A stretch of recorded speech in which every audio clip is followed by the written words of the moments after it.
G'day, mate. What's your name? My name is Steve Philp. I'm a stand-up comedian. Audience warm-up as well.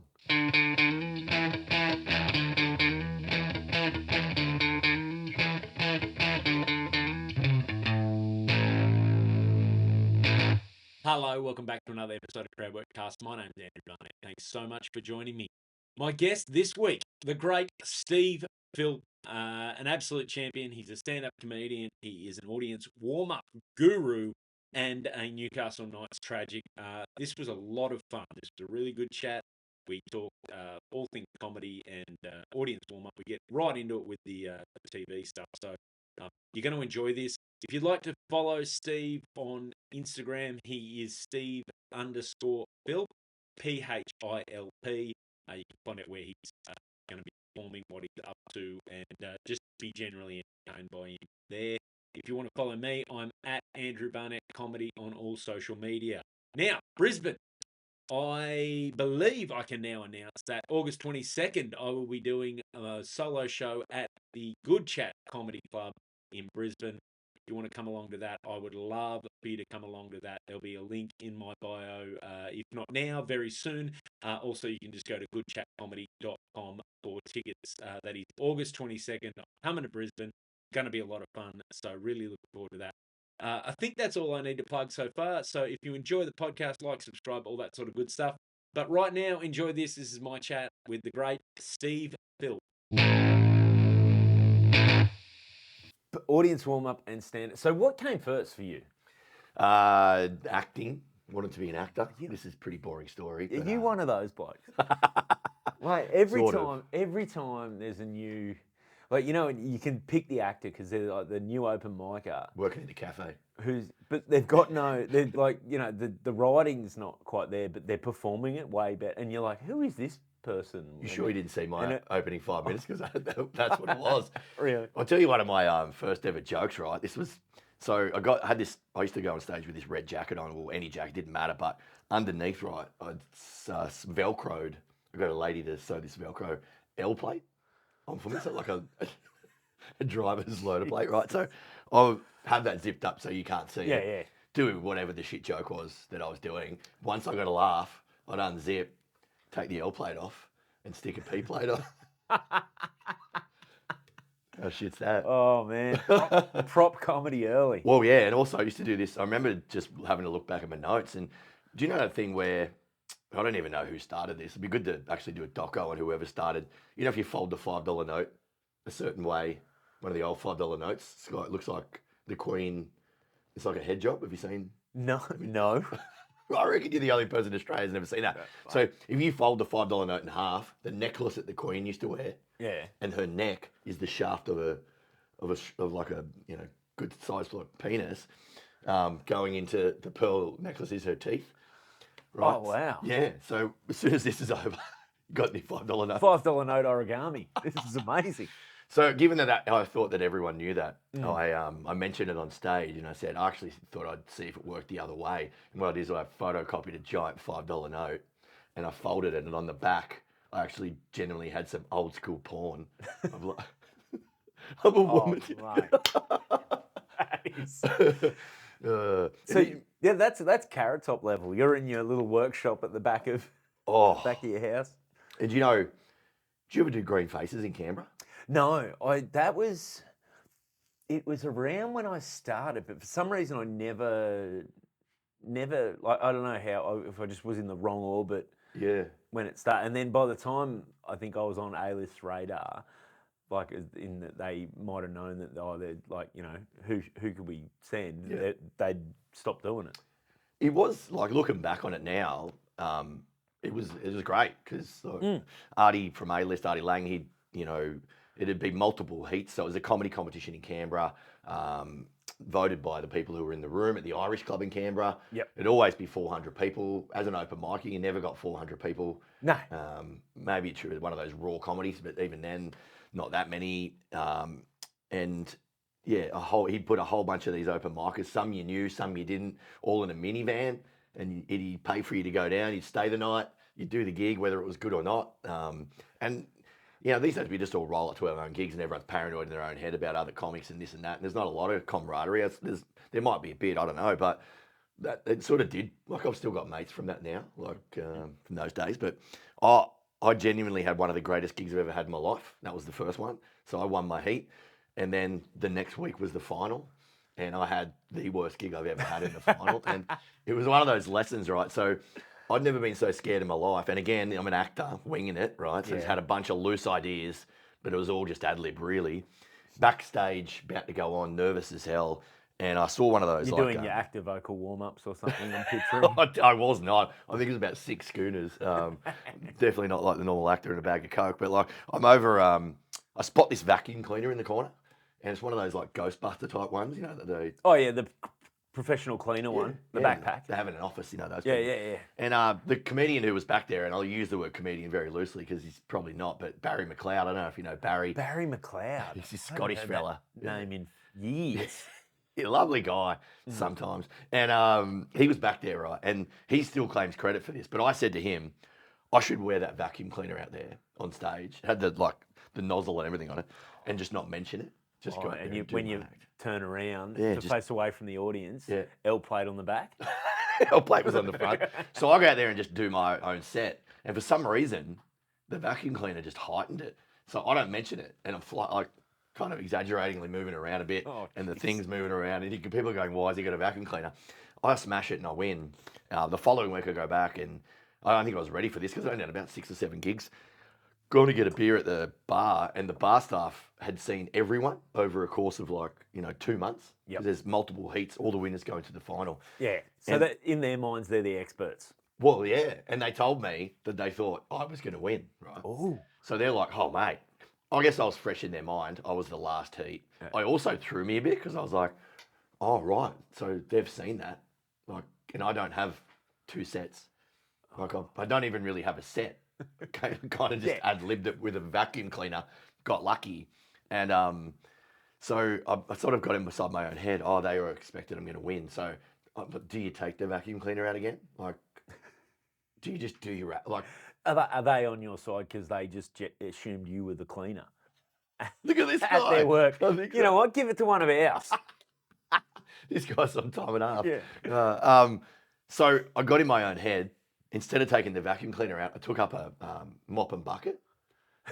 And what I tried to do in the final was word for word everything I did in the heat, which was all ad lib. So I've tried to script my ad lib. I did not get a laugh. There's nothing. It's horrendous. Even a good performer, there's nothing worse than trying to recreate an ad lib that was just because there's I don't know, there's a magic to the ad lib in the moment. Like when you see people do crowd work and it all just falls into place, and then you see them try and re-engineer. Yeah, the same shoehorn. The same shoehorn. It's got a theatre sports kind of mentality about it, doesn't it? Yeah. I learned that on a cruise ship. I got really lucky. I used to do this really shit gig. About so you know how when comedians walk out onto stage, they play music. Yep. I've always thought I never quite understood it. I get the showbiz of it, but I kind of feel guilty for a lawyer or a butcher that they don't get. When the butcher walks into work, on comes the song and everyone's like, Gary's here. You get to choose your own song and all that sort of stuff. And so I do a joke about that. And then what I do is, this is what song I would walk to work to, and it's just a Karate Kid song, right? It's not even that funny. But then I would roll into, what do you reckon certain people would walk out to? The joke ended up with me saying, this is the song. Bin Laden was still, he'd just been caught, I think, and it was like... Caught or killed? Yeah, well, they caught him, then killed him. Yeah. There was a short window where he was caught, let me tell you. What are we going to do now, Pang? Yeah. And so I say, what do you reckon? I just have this vision of him sitting on the couch, knowing that the US forces are coming in. And as they walk through the door, he's playing on music. He's like Lionel Richie, hello, is it me you're looking for? But along the way to get to that joke, I did it, and I apologise for this. I don't do it anymore. I think it's a different time. I used to do a joke about Heather Mills, Paul McCartney's. Now ex? I think so. Yeah. Hard to keep up with him and Rupert Murdoch. But she's got one leg, right? Yes. So shitty joke. What song do you reckon she'd walk into a room to? Each of these I'd leave the stage and walk back out to Oh, the you're song. an actor. Yes. Performance. So Performance. it was footloose, right? And it's not funny. So I'm on a cruise ship. Did you hop on? I did. Very predictable, right? I like committing to the bit. And down in this part here, they're laughing, right? Mm. And this part over here, they seem to be laughing a lot louder. By the time they've stopped laughing, they're really laughing down here. And I'm like, what's going on down here? I look down, there's a guy in the audience with a prosthetic leg. Oh. And he's holding it up. And I'm like, oh my God. And then, this is in the cruise ships. They used to do gigs in a nightclub, and they were tricky gigs to do. Now you're doing a theatre, everything's set up for you. The nightclub gig was weird because you had half people there who were waiting for that 1 minute comedy's over to, get a bit of Sweet Caroline or whatever going. Yeah, let's go. Glow sticks, let's go.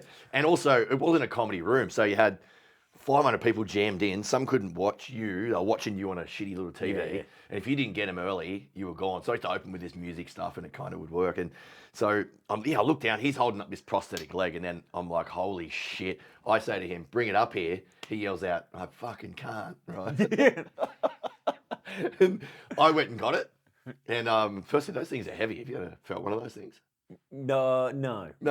Oh, actually, tell a lie. I have, but I don't remember. My great grandmother had a prosthetic leg. Oh, wow. Towards the end, and there are photos of me. She used to take it when we were like, she would have died when I was like 2 or whatever. But she used to take it off and let the kids play with it. Oh, that's brilliant. So there's photos of me as like sitting up as a baby with a fake leg. So then I went down and grabbed it, and then I ran around the room like the Olympic torch, right? Yeah. I had to do another show the next 2 days later. Do you reckon this is where that SAS bloke got? Was he on the cruise ship? He's like, you know what? There's something in this. I reckon you're right. So those people then get off the next day, and a whole bunch of new crowd gets on. So you can do the same show again. Yeah. And like that was a great moment. Are you just watching passengers get on? Where's the prosthetic? Two. Wheelchair and just touching at the buffet, just bumping into people's legs. And I got up, and because it was still fresh in my memory, it was on the exact same stage, and it's almost felt like the exact same gig. I tried to tell them about what had happened. Yeah. And it just doesn't. They're like, well, we weren't here for that, mate. And then there'd be some of them going, you did what to a guy with one leg? We don't know you yet, mate. No. So I do tell that story on stage at the Q&As and the comedy cruises because it's an interesting story, but it's not, to turn it into a bit, I think is... Bit harder. Yeah. That's amazing. So how long have you been doing comedy now? I'm really bad at dates. I can't even remember when I went, like what year I was in, year 6 or year 12 or whatever. But Chris Radburn, great comedian, we started at the same time. I think he tells me it's like 23 years. 23 years. Yeah, which sounds mental because I don't really know how to do it. Yeah.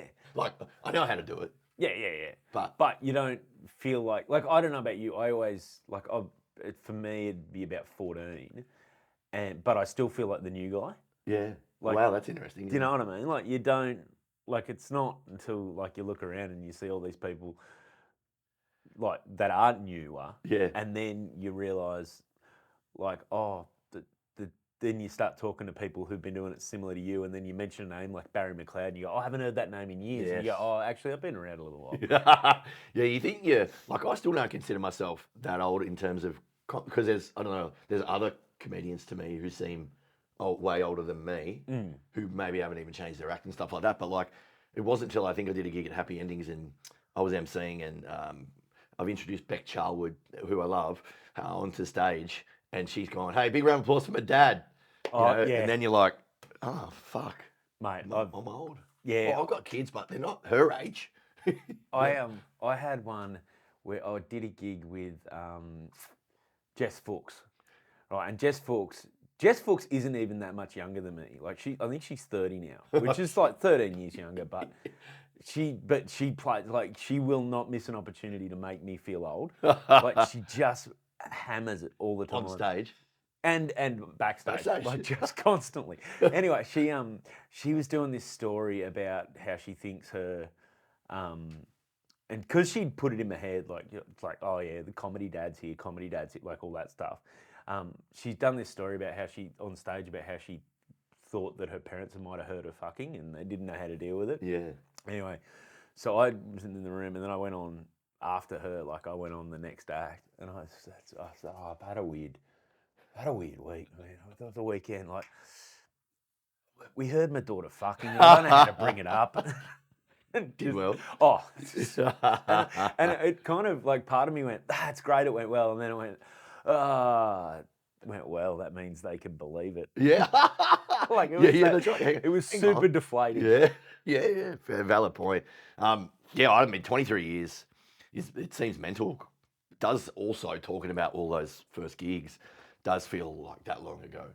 Like, so in terms of like still learning and getting better, finding, like, you know, I try to teach my daughter this in terms of she's about to go to high school and finding your people. Like, I think that's the thing about going to high school that I found challenging and quickly worked it out is that, you know, the people that you're in high school with and, you know, down the track now, are you mates with any of those guys? Like barely, you know? Yeah, a few. But... Yeah, one or two here or there. Find your people. And I think that's the same in comedy in some ways. Like, I think you got to find who you are and who your crowds are and work to that strength, I reckon. Yeah, I 100%. I think the other thing with comedy is like how it always feels like there's something else to learn. Like you never feel like you've finished it. Yeah, completely. You'll come off stage, and I started this new bit, and I did it. I sort of mentioned it to 3 comics and said, "What do you think about this? Have a look at it." And all of them, and I thought it was quite short, and all of them were like, "You need to make it Shorter. Yeah, condense it. Yeah. There's the joke. Get to it quicker." And in my head, I'm like, "Oh, this has got perfect rhythm." So I did it in an ad break in a warm-up live show where I only had, you know, you can hear in your ear, you got 1 minute. So I thought this is a nice little challenge here. Yeah. See if you can do that joke in 1 minute, because previously it'd been taken about 4, and it kills.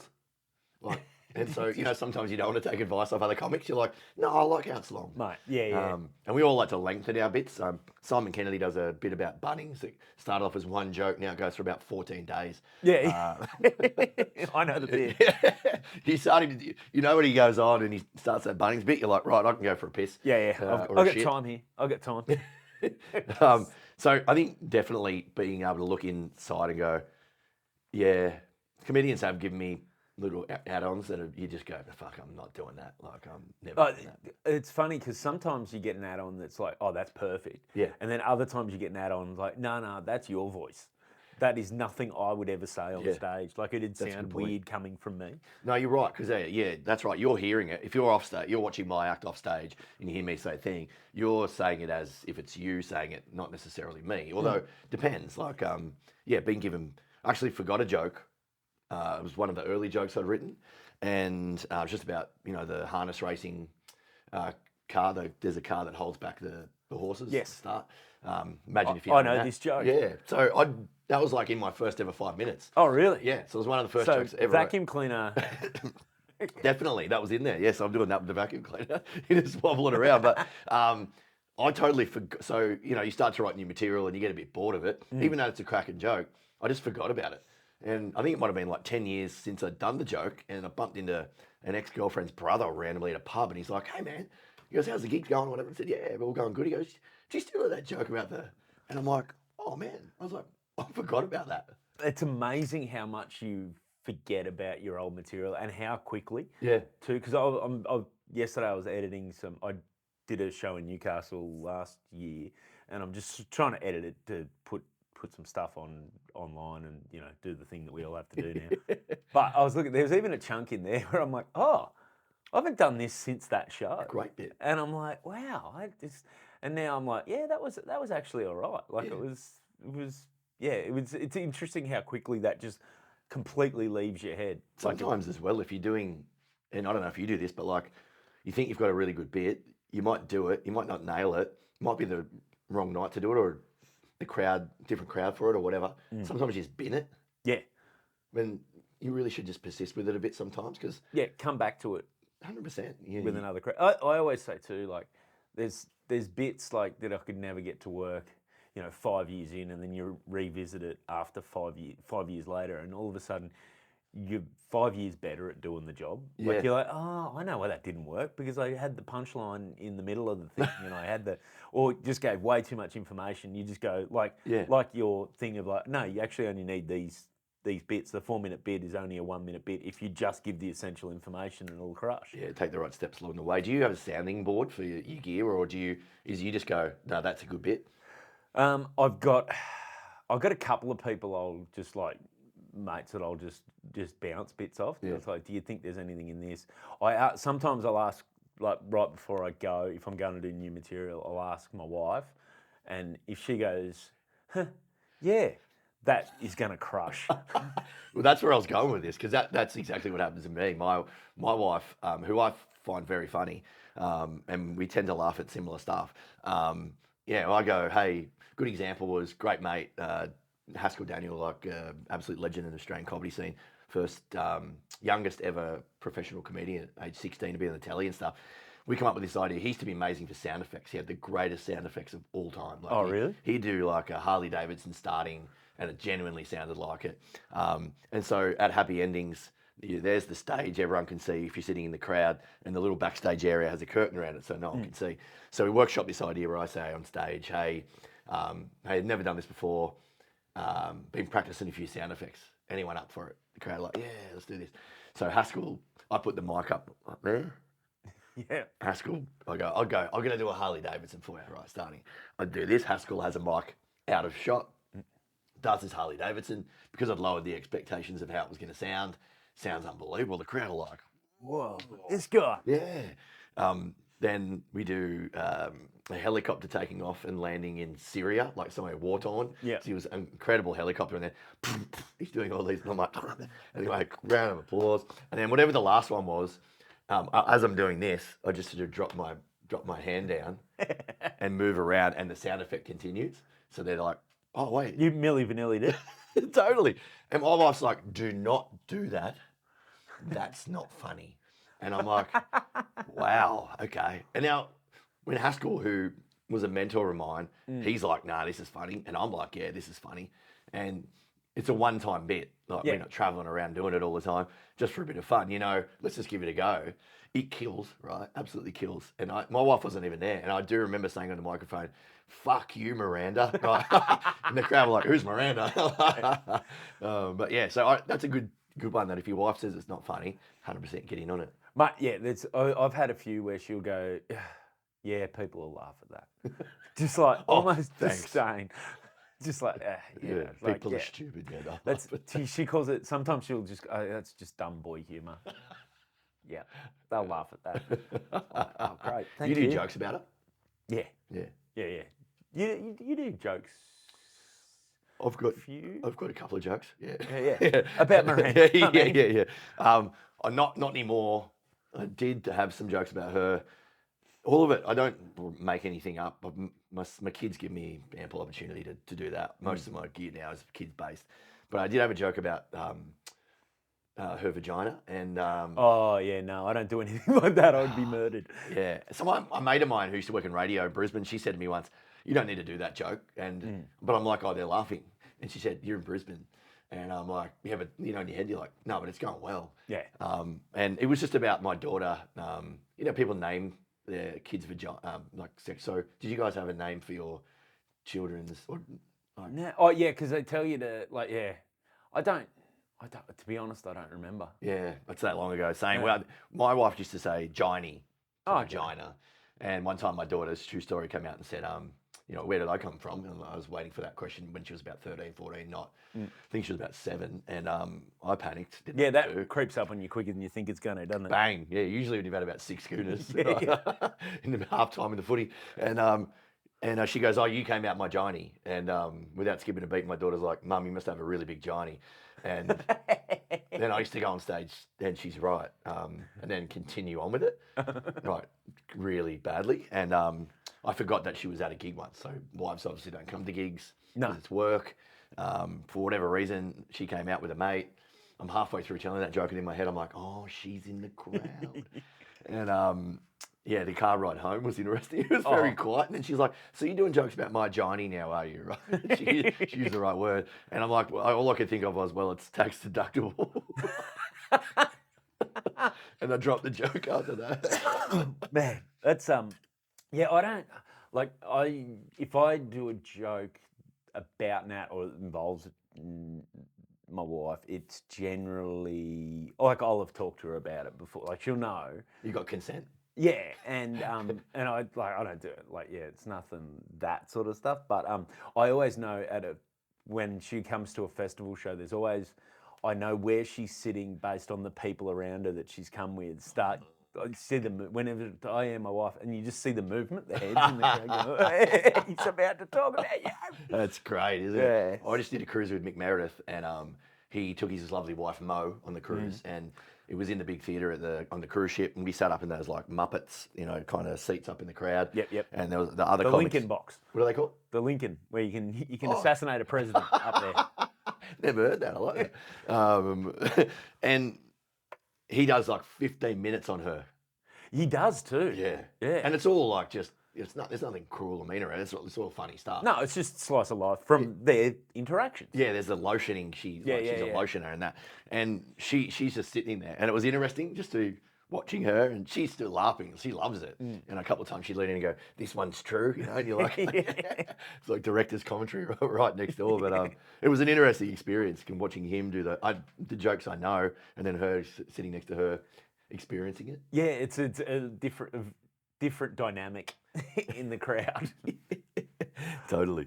So obviously, like the stand-up. So the stand-up's 23 years ago. When did the TV warm-up start, and how did that come about? Because you basically, for anyone that doesn't know, in terms of TV warm-up in this country, there's probably 3 or 4 people that do it the bulk of the work. Yeah, there's some like OG originals, like a guy called Michael Pope, and Ewan Campbell was the guy in Sydney. He did the midday show.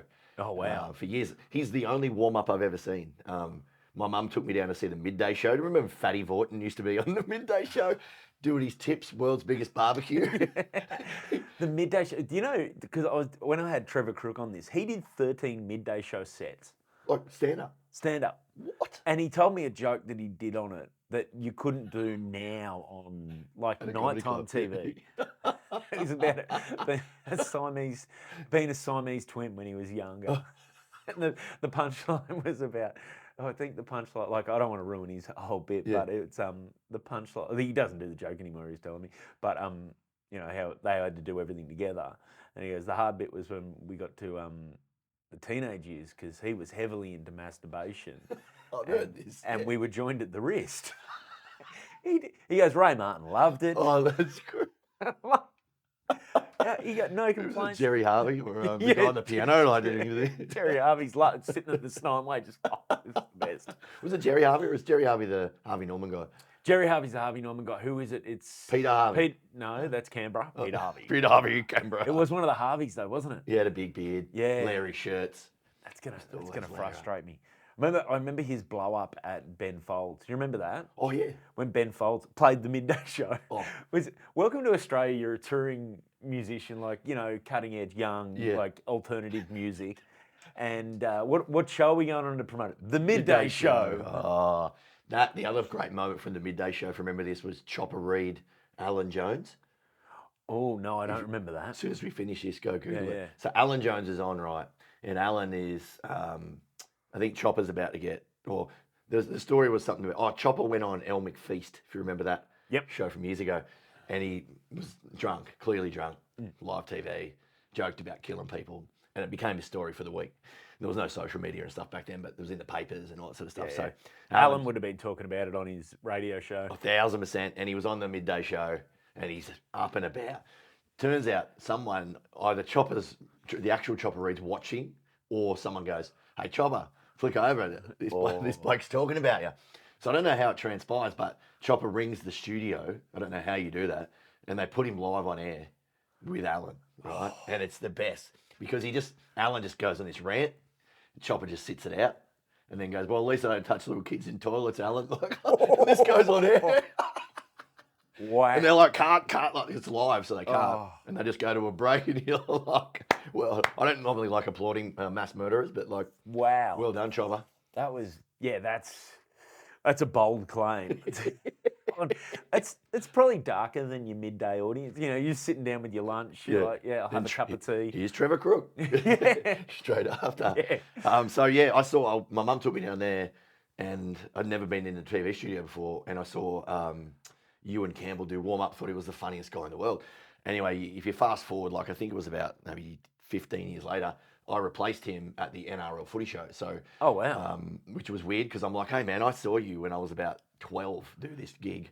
And a lovely guy. He's got some incredible stories. But yeah, if you go see a TV show film, there's always someone that kind of revs up the crowd or whatnot. How I got into it was I was working at Nova, the radio station, which is next door to Channel 10 in Pyrmont.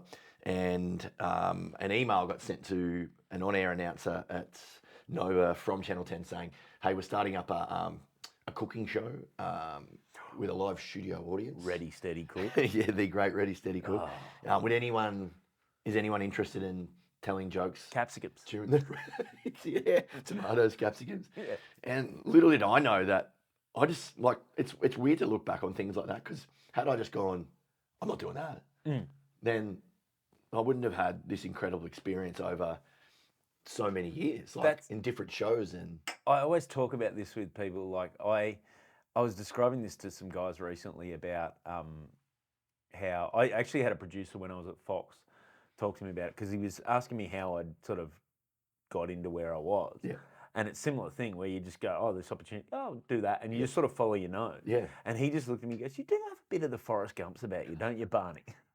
And I was like, I kind of do, in that I just sort of float and just see, you know, you'd say yes to the opportunity that comes up. Because that's because, yeah, it's interesting there's that one decision you made because now, like, your reputation in that space is, you know, having done a bit of TV stuff, it's always like, okay, we need warm up. Get Philpy.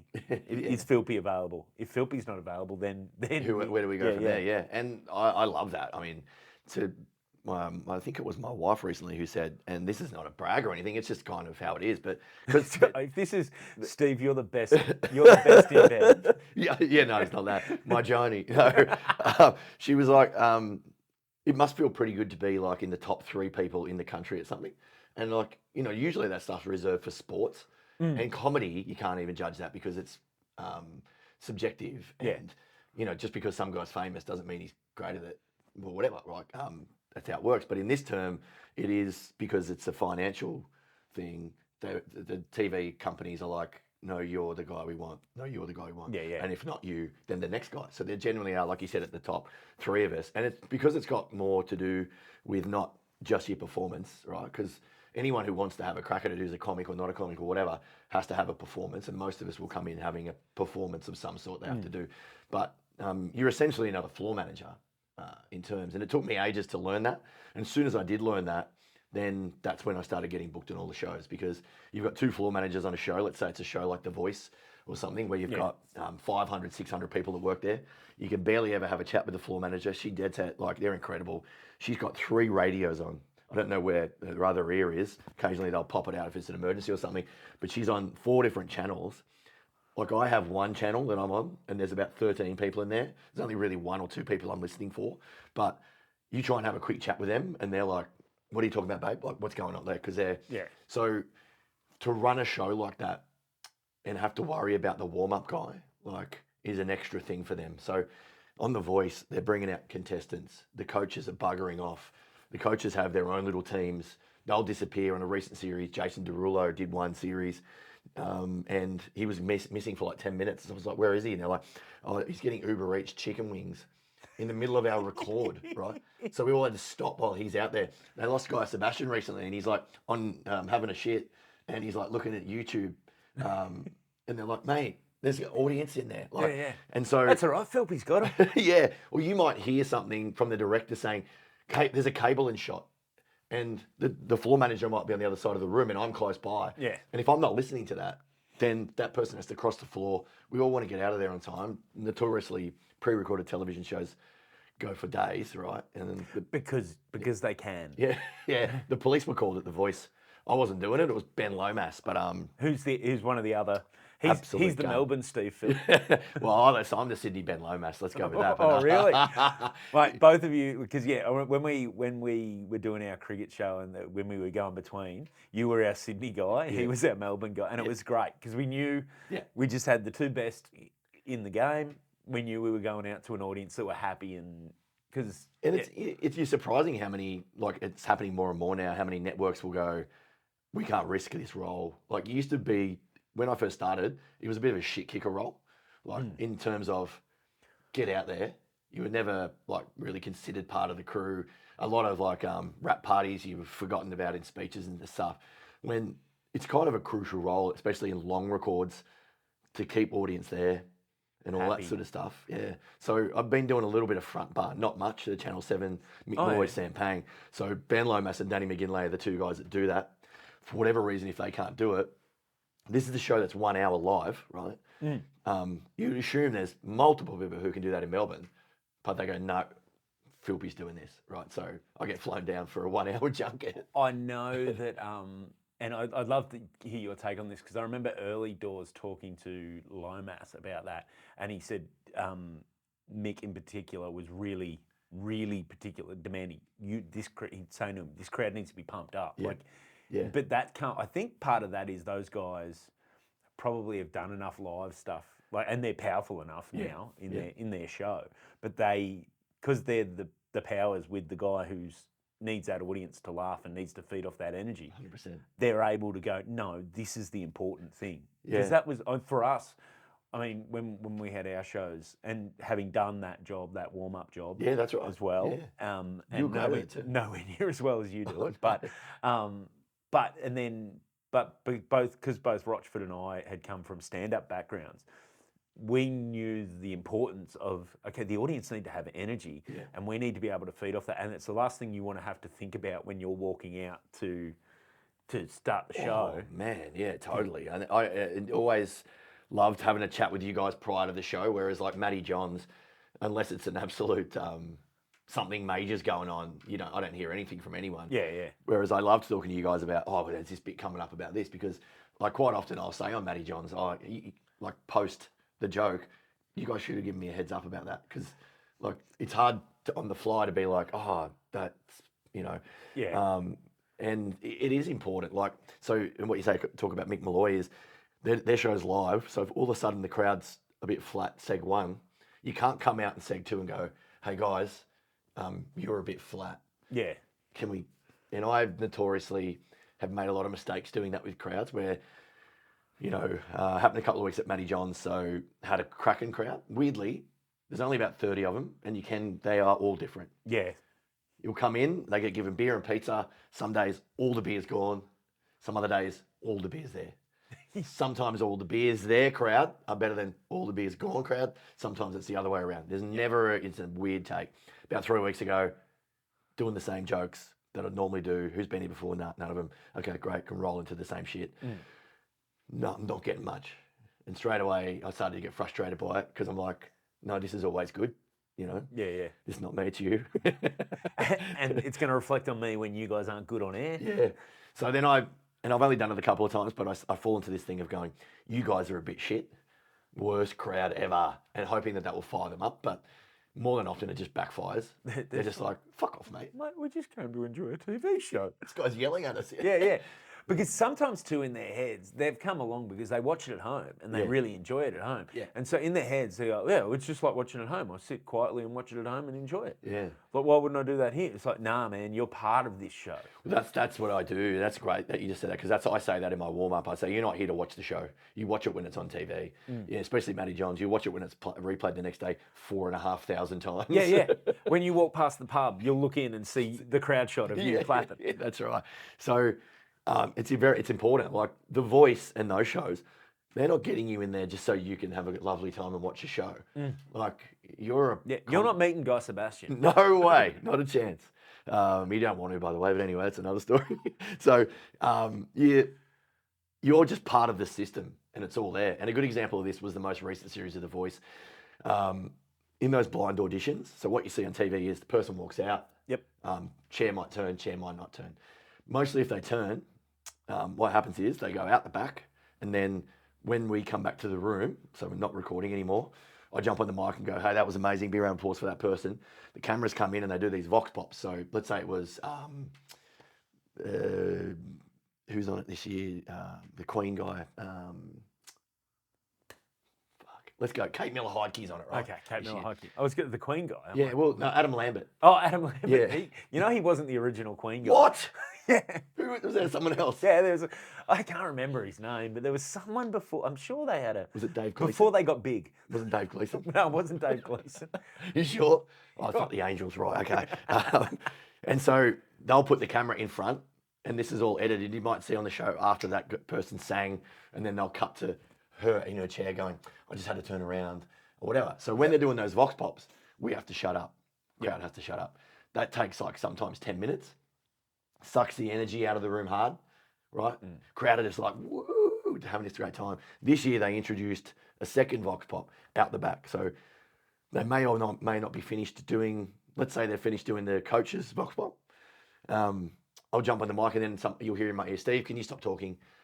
So out the back where we can't see, they're doing a second vox pop with the person. Now, a lot of the times, no one's turned their chair and they're like, can you be quiet? They're doing a vox pop, right? Because they can hear me through because obviously my mic goes through the stadium. So sorry, everyone had to be quiet.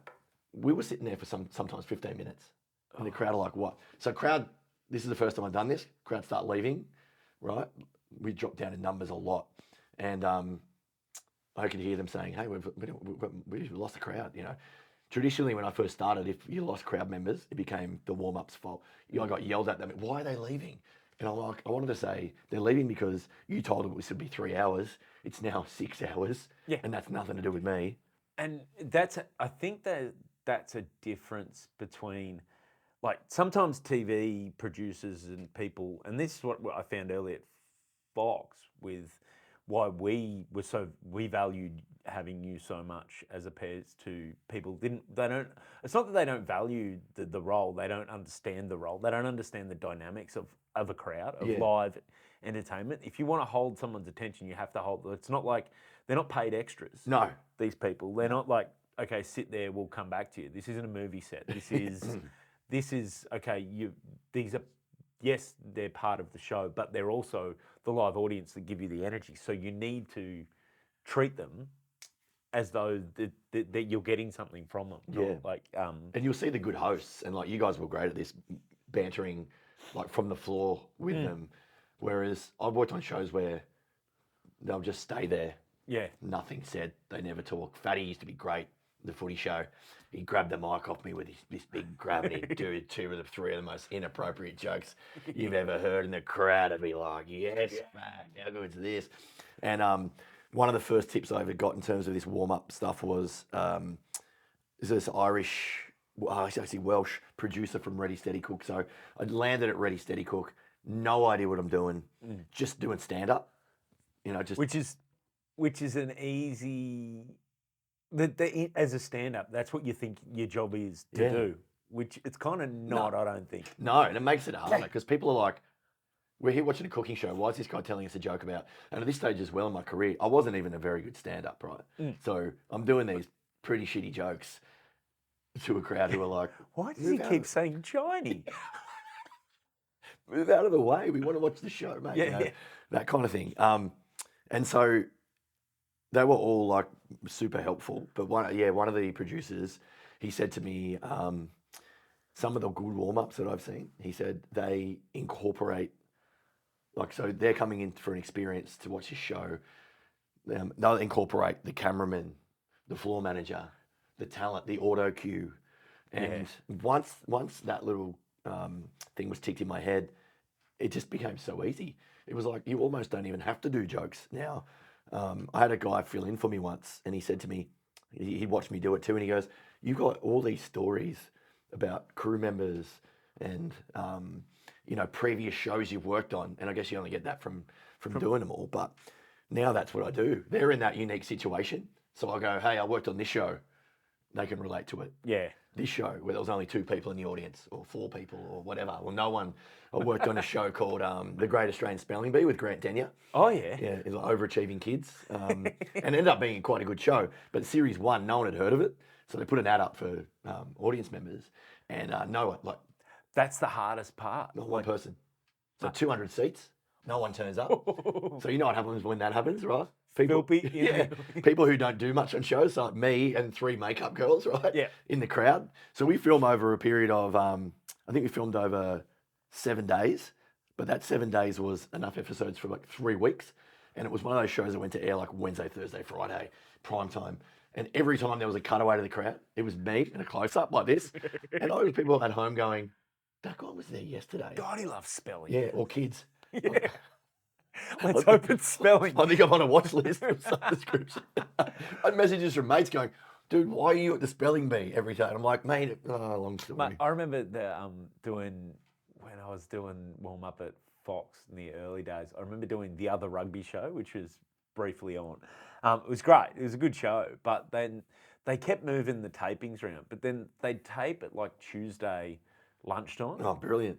And like they're like, I don't know why we can't get a crowd. I'm like, it's rugby union. Your fans have jobs. What are you doing? Yeah. Like, and it'd be the same 4 people. Like, oh, this guy's back again. And, I'm like, that guy, like, there was a couple of them that just knew. Oh, g'day, Barney. And then the amount of times I'd have to, sit in the crowd, start it with the crowd shots. That's the best. I worked with Grant Denyer on another show where it was tough. It was called Celebrity Name Game at Channel 10. It was basically like Celebrity Head. Yep. You had like 2 contestants, general public, with 2 celebrities, had to try and make them say orange without saying orange or whatever. And same thing with your crowds. We battled to get a crowd because we recorded sort of like 10 o'clock in the morning, Monday to Friday. In the end, they ended up paying 15 people to come to be parts of the crowd, right? Now, they weren't very good. Like if you're getting paid to be an audience member, I expect that you're pretty good. And secondly, it was the same 15 people for nearly 3 months. I'd get to work, I'd get out of the car, I'd walk around, and the record would be 9 o'clock till 5 o'clock, right? Just people bundying in. Mate, I'd come around the corner, I'd see them, and I'm like, I've spoken to these people for like nearly 6 weeks. I don't have anything to talk to them about. So in the end, it was like, what'd you have for dinner last night? Yeah. How's the family? I was showing, like, I'd go through old videos I did on YouTube. I'm like, look at this one. This was funny that time. And in COVID, obviously, everyone lost their jobs. I had a bunch of warm-ups lined up, and they were mostly all gone. I remember looking at one and thinking, they haven't sent me an email to say that's cancelled. Well, I remember we were in a pretty heavy lockdown, like as heavy as Sydney got anyway. Yeah. And thought, it's strange that they never ever got back to me on that one, because like, well in advance, everyone was like, hey, look, obviously no crowds. Yeah. We'll call you when the crowds are back up. And then it was like a week out from this show in my diary, I get an email going, hey, are you still good for this show? And I'm like, how are we doing this show? Because at this point, you weren't even allowed to go 5Ks. It was like, unless you had a permit or in your local area or yeah. And so what they did was, it was an SBS show. They called the audience cast. So, because TV shows were still being filmed, right? Yeah. Matty Johns was still on air, just no crowds, and people behind the scenes were still working with masks. I remember those, just trying to do jokes on Matty Johns with where the only audience are the 4 blokes on the couch, and we realised pretty quickly that the thing that was most reliable for them to laugh at was themselves. Oh yeah. So we did like a whole season of just like looking at, just go, okay, what other footage can we find of them doing something stupid? And I think I've seen every minute that Brian Fletcher, Matty Johns, and Nathan Hindmarsh have played football. Looking to and from just multiple camera angles. Looking for an ass crack or a flop. Looking for something we can put some commentary over to take it out of context, make it look like it was a fuck up. I don't know. Wow. So you were that was the middle of COVID and you guys were doing that segment. Yeah. Wow. It was intense, but but we missed you so much. Oh man, do you know Rebecca de Unamuno, who's a fantastic? Have you had her on?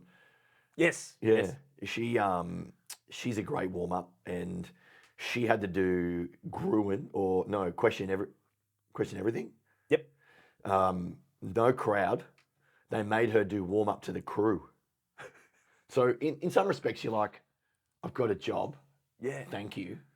But like, I don't know, if I'm Will Anderson, whoever I'm in that scenario, I'm just getting her in to sit in the crowd, laugh, and clap at the right spots with everyone else who works on the show. So all the writers and the rest of the crew who make up the audience. But they were like, righto, come on, do your bits. So she said she had to do all these bits to the crew some mates, some other comedians. And also the thing I suppose that you've got to consider there that people probably wouldn't realise is that crew, they change a little bit, but they're there every week. So they've seen her do all these bits to an audience. Yeah. And now they're just like, it's like doing it in front of your like workmates. Oh, so more recently, Taskmaster Australia, I've done audience warm-up on that for 3 series, even though there's only been, the second one has just gone to air. Weirdly, the second season of that, as in terms of the way we recorded it, hasn't gone to air. Oh, really? Yeah, so they recorded series 1 goes to air. Series 2, last year, like a long time last year, hasn't been to air. They record series 3, that goes on air. Are they waiting for someone in series 2 to get cancelled? What's going on? All famous, maybe. Yeah. I don't know. Yeah, it's unusual. Weird. That is weird. It's in my, like, having done the 3 series, series 2 is the best. Really? Yeah. Aaron Chen's on it. Oh, And Reece Nicholson. It's great. Like, it's a very good series.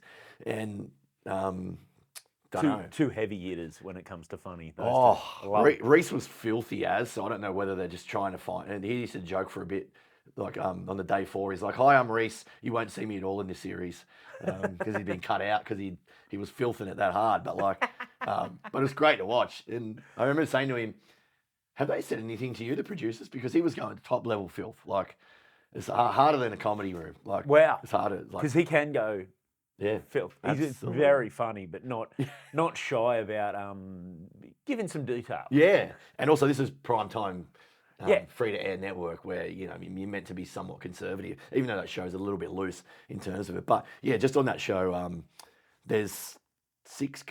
Let's go. You got the 2 Toms, Gleeson and Cashman, and then you've got I think there's 5 of them or 6 of them. And so there's some heavy hitters, right, in comedy terms. And then, like, for whatever reason, you might hear in your ear, "Hey, we need to set up this next, task. Can you talk to him for a bit, Steve, or whatever?" And I don't quite, that doesn't happen often with AA, so you just know when you have to kind of fill in those gaps. But I found it weird on that show, going into some stand-up, when there's 6 stand-ups sitting there looking at you. Going, "Oh, he's still doing this bit, are you, Phil?" Yeah, and some of them that I'd never met, or Oh. because it's weird with comedy. Sometimes I feel like we work with the same 6 comedians. Yeah. Oh, you do, because you'll go for 6 months where you see maybe 8 people. Yeah. And then you won't see them for 3 years. There's just a different group you work with in chunks. I think promoters sometimes copy and paste from a year previous. Like, Yeah. do you find that? Oh, I'm on here again. If I look back to me 12 months ago when I did that gig, I was on with Barney then too. Yeah. They've got that show. Well, you and I don't end up doing too many gigs together these days. No, well, is it like we're similar, like in terms of white dad? A booking of a type. Yeah. Yeah, I don't know, mate. So what I did on that show was just throw it back onto them and was like, hey, because the crowd have generally come to see them. Yeah. Anyone got a question for any of these lunatics? And then I just sit back. I remember on series 1, I could hear the director say, she was talking to me while they were doing a Q&A, and she said, she must have been able to hear what's going on. She goes, "Steve, we've got a bit of a break here. You're talking to them, aren't you?" And I said, "Hey, we're just doing a Q&A at the moment, and it's killing." Because you got genuine Taskmaster fans, people coming with tattoos. I didn't realise, because I've done warm-up, as I said, for about 20 years. Best crowds I've ever had, Taskmaster. Really? Yeah, they froth. Like, so Taskmaster UK, New Zealand are massive. And so they come in red hot. All they want to talk about is the other 2 series. They don't really want to talk about the Australian series. And Gleeson's funny when that comes up, because they're like, "Oh, what's whoever the other host's name is?" And then he can see him being like, "Well, it doesn't matter. I'm pretty good." Yeah. Gleeson's good like that in that he'll lean into the, no, I'm better. Yeah. No, he's unreal. And then in Melbourne, I actually did this thing because I was like, you know what? We filmed series 2 in Melbourne. Instead of going out there and working hard, because you do 2 shows in a day, 2 different crowds. Why don't I give the audience tasks Oh, I like this. to make it easier? So they froth on that. After series 1, they were all asking if they could have the tasks. "Oh, can I take that home?" And they're like, "No, it hasn't gone to air yet." So I rock up. We secretly slip 2 people tasks. One of them was to make one of the Toms say a word. They weren't allowed to get up and say, "Can you say this word?" When we do a Q&A, you had to try and get them to say it. nice. Quickly, Gleeson worked it out and would be an arsehole and wouldn't play along. if they got it right, it had to be like standing ovation. And also the other one was to bring in something that's your most impressive thing that you have. It had to be like no bigger than an A4 because they're bringing this stuff in. Yeah. Person brought in a jar with liquid, their cat's testicles. What? That's dissexed and kept it, and now it's like on the shelf. Got it desexed or Yeah, sure. home job? It's a delicacy in some countries. Oh man, but that's you being smart enough to know that it's not. It's about just servicing the show. Yeah. Like knowing what that audience what the experience they're looking for. Yeah. Is that they're not just there to laugh at some comedian in the breaks. Yeah. They're there to experience the show, which is where, like, I don't know, like where at Fox, it's a very different audience, I'm guessing, to Taskmaster, to The Voice, to whatever. And if you can just understand where they're coming from, it's much easier than going, oh, what bit do I have that works here? What are they actually looking for out of their day, and what will keep them happy? Mate, I remember the first time I ever landed at The Voice, and the crew on all these shows, mostly the same. They're all freelancers, and they'll roll from show to show. Especially those big shows, they're specialised. So you got the best cameraman in Australia doing those shows. And I've come from the footy show over to The Voice, and this cameraman come up, and he's just like, what are you doing here? And like the footy show, like, so it wasn't in terms of, oh, shit on the footy show. That was great. That were the great days. Like, that were the glory days. 400 bogan footy fans. You could say whatever you want. I was adamant the producers never listened to anything I said. So I used to do some jokes about. Well, the cameraman did, because I Yes. remember them, when I started at Fox, them telling, they could repeat back some of your, I mean, Cole in particular. Oh yeah, Philp, he says this, and then he says that. Yeah, and then this cameraman was just like, you can't do, because The Voice, you can't, there's kids in the crowd. So you can't swear, you can't get anywhere near that line in some respects. And so I'm over here at the footy show just going, fuck you, fuck this, fuck that, look at this dickhead ripping crowd work. And he's like, he just couldn't commute. He's like, you can't do this, right? Yeah, mate, I'm not one dimensional. Yeah, I've got a few different elements to strings to my bow, mate. But you know, that was interesting because it did take me a while to learn how to do that. That was footy show's easy because you're really just blending stand up in with a bit of crowd work, and it's live. It's also, I think, easier if it's a show you are inclined to watch. Yeah. So you know where, like, you're a rugby league nerd. Yes. So that's the kind of show you know who Fatty is. You know all the context of the show. You know who all the characters are. Yeah. You're interested in what's going on, so you can identify very easily with that audience. Yeah. Whereas The Voice, I don't know. Are you a singing competition watcher? It's not my go, mate. Nah. I prefer to face the other way as well, but like, just never look around, you know. Do you know, I got a good experience from the footy show. So I'd only been there for a little while. Rochy, James Rochford was working there as a producer. And we go up to Brisbane. So we do a show in Brisbane at Suncorp Piazza every year. Yep. 5,500 people, right? Oh, wow. And a great crowd, like bogan crowd. So we Brisbane crowd. Yeah, absolutely. I remember Paul Gallen walked out with a two-headed doll around Origin time, and I remember looking at the crowd as he walked out, and there was people like veins in their necks, like people like spitting like sort of towards where he was, like genuine, like, you know, I'm a murder this bloke, you know.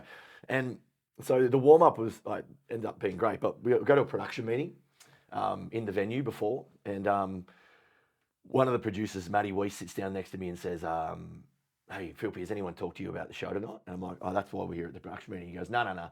He goes, you might be doing stand-up on the show tonight. This is the most Matty Weiss idea I've ever heard. Brilliant. I'd only been working at the show for like, it was about round 6, right? And I'm like, sorry? And he goes, yeah, I go, on the show. And he goes, yeah. And I'm like, well, when will you know? And he goes, like, the commercial break before.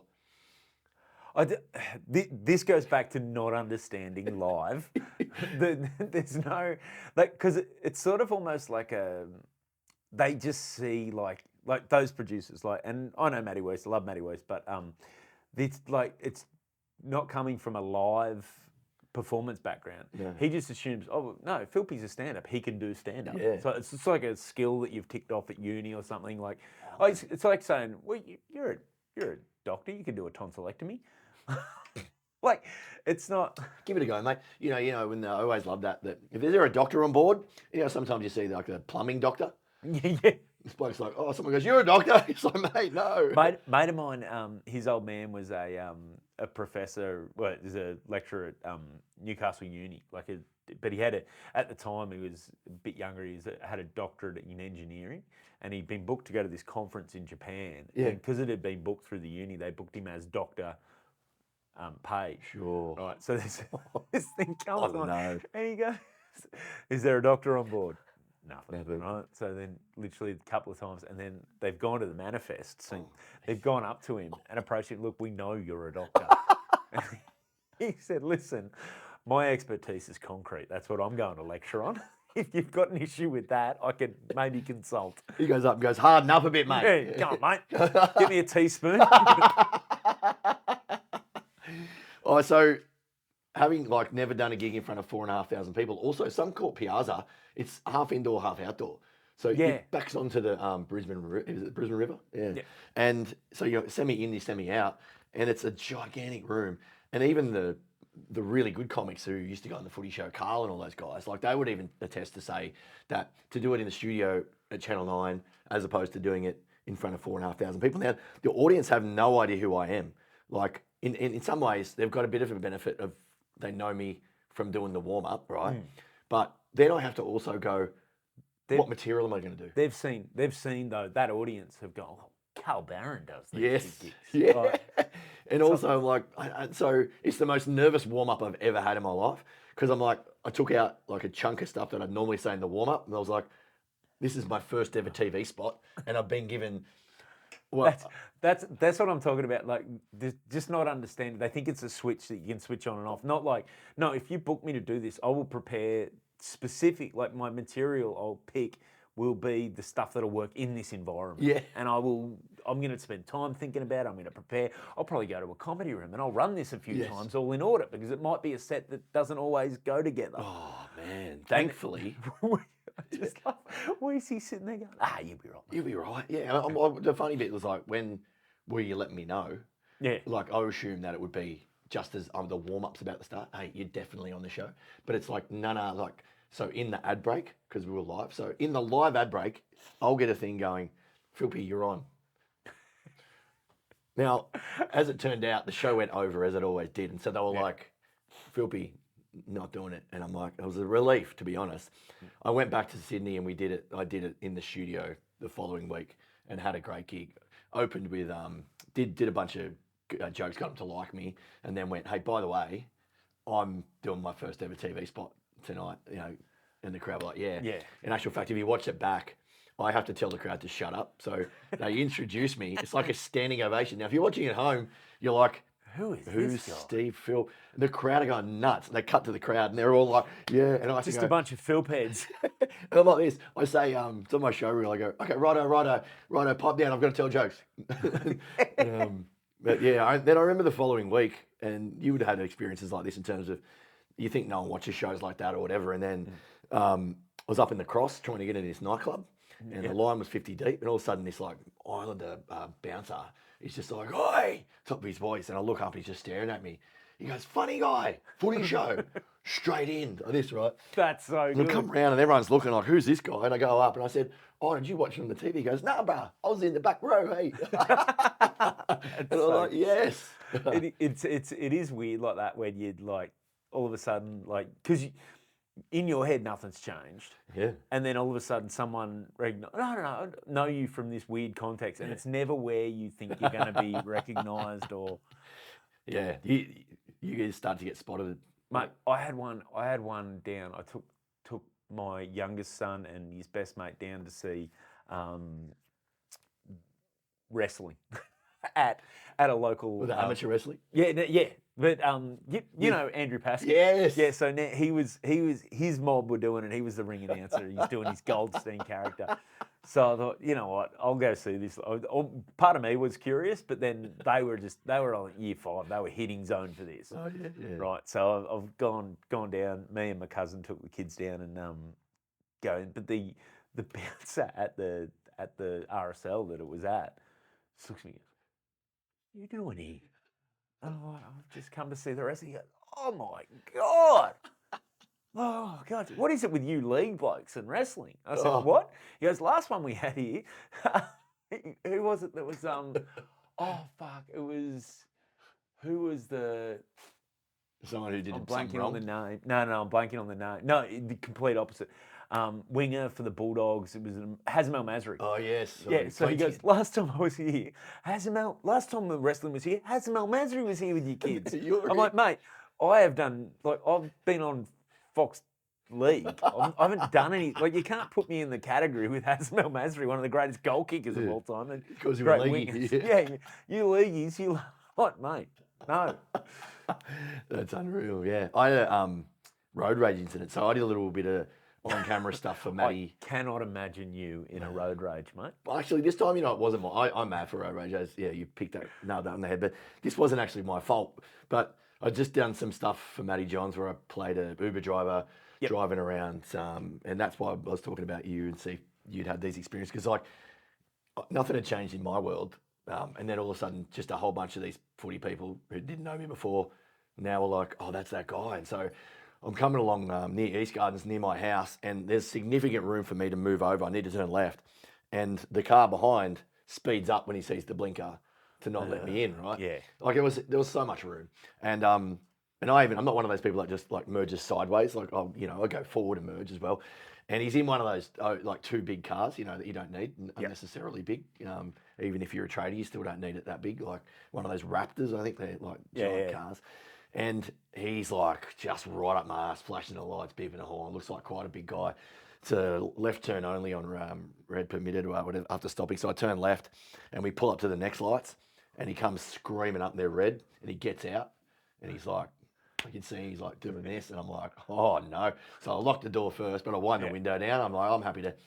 And he goes, you fucking piece of, and goes to punch, and then goes, fuck, it's you. Oh my God, am I on camera? He goes, oh, of course you'd be annoying. Of course you'd be annoying. And I was like, hey mate, yeah, just getting in character, That's Saves me awesome. from getting bashed. So Holy shit. yeah.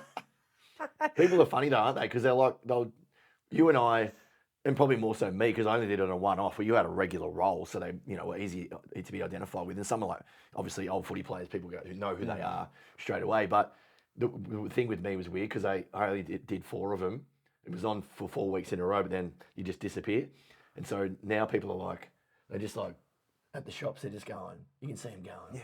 Do I know you from somewhere? Mate. And then you can't be that guy going, oh yeah, I did this thing. Yeah. I've had a bunch. I had a guy when we were playing cricket. Actually, it might have been the year you played with us. I had a guy who was convinced. He goes, "Did you used to work at? Did we work together at some point?" He just couldn't place me. Knew he knew me from somewhere. He couldn't place me. And the other batters just laughed. He's batting. The other bat. I'm like, nah, mate. Nah. Oh no, I was batting, and I'm just like, no. These guys are like, no, I know you did. And then finally, one of his mates goes, he was on the Footy Show. It wasn't the Footy Show, but anyway. Yeah, they mix up all those shows, don't they? Oh mate, everything's just called the Footy Show. Yeah. Do you know how many people say to me when I go, I've got to go to work tonight at Matty Johns? They go, where's that? Is that at Willoughby? And I'm like, no, that's Channel 9. Then that's not actually at Willoughby anymore either. Yeah, no. They're like, oh, is that Yeah, they're just. Yeah, they all just, everything's just the Footy Show. Yeah, there's one network in everyone's head. Exactly. It's called the Footy Show. No, it's what I tune in. I see it. I get that all the time. Now, mate, we are getting to time. Before we go though, I want to know, actually, I was talking to someone about. Was telling another comedian I had you come in and do this, and their comment was, "Oh, I love that guy. I love his just zest for life." But you don't know me. But you are you're a enthusiastic sort of a take on life sort of a guy. You're always doing something interesting, having no, but you know what I mean. Nice to hear that, I suppose. Yeah. No. You got a good energy. So I mean, I know the start of this year you basically I was talking to you at the start of the year, and you had basically 12 months worth of warm up work in 3 months. Yeah. What is the plan, not the plan, but the dream, in 5 years' time, if everything's fallen Steve Philp's way, what does the work-life balance look like? What are you doing? That's a great question, because I think as comics we don't we don't put ourselves 5 years ahead, do we? I mean, I don't No. know about you, but I'm certainly. super Forrest Gumpy. Yeah, yeah. As we've found out. And look, you know, do you want to be like I'm 50 next year, Jesus. so that's old, fucking old, right? But you don't look 50. Oh, thank you. The last few weeks I've started to be like, oh, geez, the Is hair's that thinning. just for men or? Yeah, plugs, and a few extra wrinkles, and my ball bag's dropped down a little bit. But you know, I don't know. Do you want to be doing like the warm up stuff? Is financially, we've gotten it to a rate where it's like really, really great. So making a lot of money for that, for doing that, and then picking and choosing your stand up gigs. So you know, back in the day, you'd take every gig you wanted. Now I'm giving like someone rings to do so. Hey, can you do this gig? And I'm like, who's on? That's my first question. Yeah. And they'll go Barney and Woody, and I'll go, I'm in. And if it's like three other people, not necessarily that I don't like, but I don't know that well, I'll just be like, I'm busy that night. Or we started hosting events, and like you do a lot of footy corporate gigs, and they're a lot of fun. I'd like to sort of turn that into something maybe. I don't know whether I'm booking them or not, or whatever. But I don't know. Am I going to be doing audience warm up in 5 years? Probably. Like financially, I think I'm going to have to need to. I've always wanted to turn into a producer, and producers always say to me, "You make twice as much money as we do, and you work half the time. Why would you want to do that?" It's an intense period of work, but it's yeah. The other thing is that you can walk away from the thing I loved about when I was doing the warm up at Fox is the drive home. I was completely clear of it. Like I'd start thinking about it on the way in, and then as soon as you leave the building, it's just gone. And there is a freedom to that. Yeah. They're in these longer, like the bigger shows. So, you know, you mentioned I did 12 months worth of work. So I did Dancing with the Stars, The Voice, Taskmaster. There was a few others. Ready Steady Cook came back, all at the same time. And I knew it would break me a bit because they are pretty intense. The blind auditions at The Voice, we start recording at 9 a.m. and we finish at 9 p.m. Jesus. And there's a 15-minute break. Oh, wow. Yeah, 2 different audiences, but 15-minute break. So everyone goes and grabs something to eat really quickly. It's dark in there, and the chairs are turned, and then someone walks out, someone sings. Someone walks out, someone sings. Someone walks out, someone sings. Just do that forever. You do 4 days straight of that, and you're done. Like, you're cooked. You get home. My voice is a bit screwed from doing stuff like that recently. So what I would probably do is move away from some of those. They call them the shiny floor shows, so those bigger shows. Unfortunately, they're the ones that pay really well. Well, with the producer thing, the thing I'd say to those people who say, well, why would you want to be a producer if, you know, you get paid more and you... But if you... Yeah, you don't want to be a producer on the shiny floor show that you're not interested in. No. If you're a producer on a show that you're passionate about and then it's your input and you've helped develop, I think that's a different kettle of fish. I think so. Do you know what I mean? Like, because there's something to be said for working hard about it. I don't mind working hard, but I want to work hard on something I'm passionate about. Yeah. If I'm not passionate about it, then, you know, okay, then and I'm happy to take the easier role and... Yeah, 100%. You know, start of last year, I sort of found myself developing a TV show, not that I was in at all. Mate of mine, Brian Dowd, cracking Aboriginal man who has his own business called The Walkabout Barber. He used to play footy, had mental health issues, and, nearly committed suicide. Found himself outside of that, got himself rehabilitated, trained up in mental health, like to be a mental health coach. Yep. And then he's got an autistic son who wouldn't go get his hair cut because he didn't like the experience. So he taught himself how to cut hair and became a barber who then could talk to people at the same time. Now, if you're a barber, that's one of your skills, right? Yeah. To chat to people. So he became a mental health coach and being a barber. So he bought a massive coach, like a van, huge van, like 6 different seats on the van, employed a whole bunch of barbers, and they travel around regional Australia, cutting people's hair and getting them to open up, mainly a lot of men, in a lot of remote areas too, a lot of Aboriginal people who, you know, can't afford haircuts or whatnot in communities where there isn't anyone to cut their hair. Or can't afford a haircut and therapy. And to be able to sit for a counselling thing. Yeah, and he's really good. He's been on the telly a bunch of times. And I remember I saw him on Channel 10 show.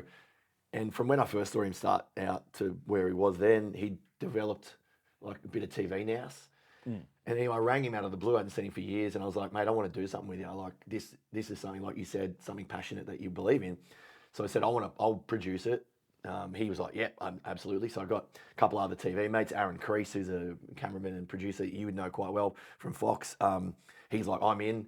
And so, but the problem with these things is that you got no money, right, to do it. You need a bit of cash. Yep. It's not a cheap thing. You're also relying on, so like to get Aaron Crease to do it is for free. So he's got to go, yeah, I'll do it whenever I can.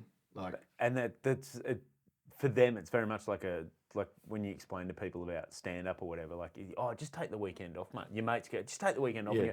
It's like, yeah, but it's not just taking the weekend off. Like, that's knocking back actual work. That's when you work. Yeah. Which for him to say I'll work for this for free, he's also knocking back yeah, other work. So it's not just working for free, it's costing. totally. Because we were going to travel around. So, you know, we'd go, he's great mates with GI, I think he's his cousin. So we'd go out to this remote community, play a bit of touch footy with the kids, cut their hair. And then at the last minute, GI gets off the bus and then he plays footy with the kids and you've got an episode, right? We're going to go out to the Rock. Teach GI to do the haircuts. Oh, Imagine that. Wow, look at this. It looks terrible. GI didn't know. That's right. We'll get the Maxville postcode in, so we're going to remind everyone he's actually from New South Wales. But Brian, and this is no discredit to Brian, Brian wants to do it now. Brian wants to be on the TV now.